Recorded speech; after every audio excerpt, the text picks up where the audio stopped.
Tu viens de terminer ta séance, tu transpires, t'es fier, tu sens que t'as tout donné mais sans le savoir, tu fais peut-être une erreur qui te freine ou pire, tu gâches carrément tout ton entraînement. Voici 6 erreurs fréquentes que je vois tous les jours et surtout comment les éviter dès maintenant pour vraiment progresser. Tu penses à boire pendant l'effort mais après, tu oublies souvent. Si tu attends d'avoir soif, c'est déjà trop tard. L'eau est essentielle pour éliminer les déchets, relancer la circulation et favoriser la régénération musculaire, alors bois. Mais pas n'importe comment, pas 1 litre d'un coup mais plusieurs petites gorgées régulières dans l'heure qui suit ta séance. Et si tu transpires beaucoup, ajoute une pincée de sel ou opte pour une eau riche en minéraux, ton corps te dira merci. Autre piège fréquent, tu ne manges pas ou tu manges mal, tu te dis je vais rester en déficit, je vais sécher, ou au contraire tu te lâches complètement en mode je l'ai mérité. Dans les deux cas tu freines tes résultats, ton corps a besoin de bons nutriments juste après l'effort, des protéines pour réparer, des glucides pour recharger et un peu de bon gras pour calmer l'inflammation. Une collation simple et efficace.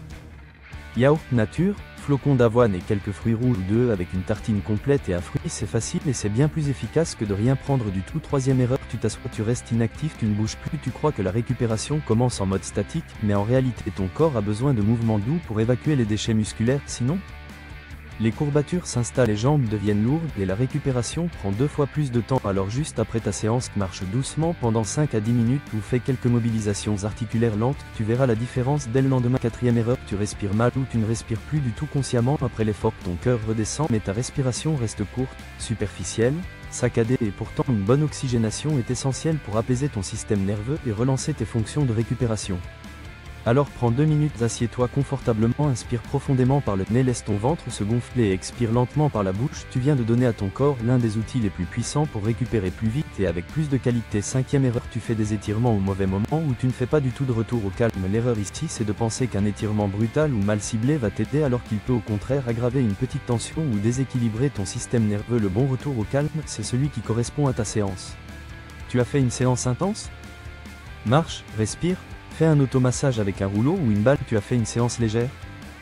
Tu peux intégrer des étirements doux mais toujours en pleine conscience sans forcer. Écoute ton corps et adapte. Et enfin, 6e erreur, la douche. Oui, la douche, tu viens de finir ta séance et tu files direct sous une douche glacée, pensant relancer la récupération, mais en réalité tu coupes les processus inflammatoires naturels et donc tu ralentis les adaptations positives. À l'inverse, une douche trop chaude juste après l'effort peut accentuer l'inflammation et augmenter la fatigue.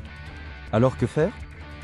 Après une séance intense, opte pour une douche tiède et termine par un jet frais sur les jambes pour relancer la circulation. Après une séance plus légère, une douche tiède ou légèrement chaude peut suffire. La douche froide, la vraie, réserve-la aux jours de repos ou aux séances avec forte douleur musculaire, pas juste après l'effort. Tu vois, avec ces petits ajustements, tu peux transformer ta récupération et améliorer tous tes résultats. Alors ne laisse plus tes efforts partir en fumée et corrige ces erreurs une par une.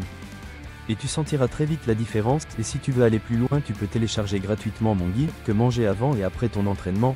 Le lien est juste en dessous dans la description et surtout abonne-toi au Flosport pour continuer à progresser sans te blesser avec des méthodes efficaces, simples et accessibles à tous.